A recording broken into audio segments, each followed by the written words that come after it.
Some of the weird stuff that people will never believe, and I don't care if they do because this is my life and it's pretty damn heavy and meaningful.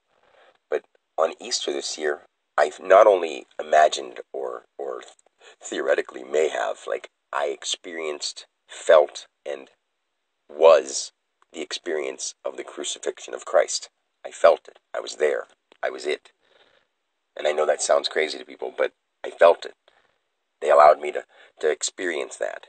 And with the weird experience that I had today of the future and how we end, like my hands are pulsating, like that painful feeling of that day. Like at the same time, I feel awesome.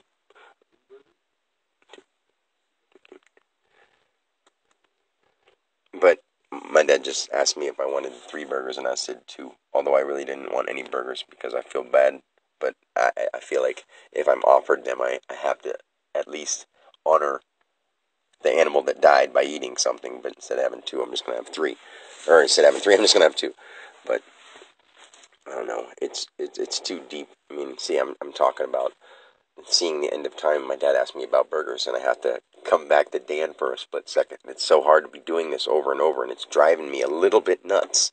I mean, I'm not crazy, and I'm not going to go crazy, but I can't deal with having this secret to myself without being able to tell it to somebody without them taking me as a joke. This is my life, and that's what makes me want to just cry. When I think about Dan Alexander, I just want to cry now because I have the answers for people, and they don't want to hear it because it didn't happen to them, or they don't believe it, or they've never heard anything such of this, or they don't have any spiritual or even religious belief or background, and it's just the world is so wrapped up in this material existence that they don't even think about the fact that where did it come from. And I know, and I have the answers, all of the answers. Whatever anybody needs to ask, I can answer them. Literally, anybody of any race, of any age, can ask me anything, and I can tell them. That's pretty bold to say. But I'm not talking about press conference me and make me like the object of, ridicule. I'm talking about anybody who seriously wants to know, who doesn't want to put their opinions in there and say, well, what about this, and what about that, and what about this, and come out there being negative, because that's what the problem is people have their own opinions and they're fucking it up.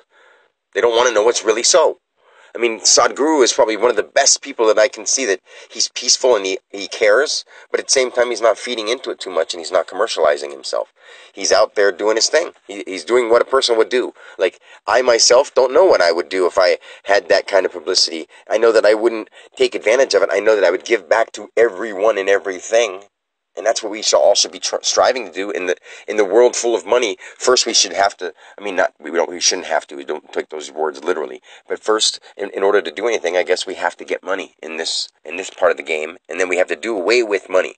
All the people that keep saying all the things that we should do in the spirituality and they keep keeping money in the equation. We don't need money in the equation ever at all. We shouldn't have had it in the first place. Value and putting things more important than others is one of our biggest problems. So that's something we need to work on too. But that's a later thing. We got to start where we start. So anyway, I love you guys. Peace.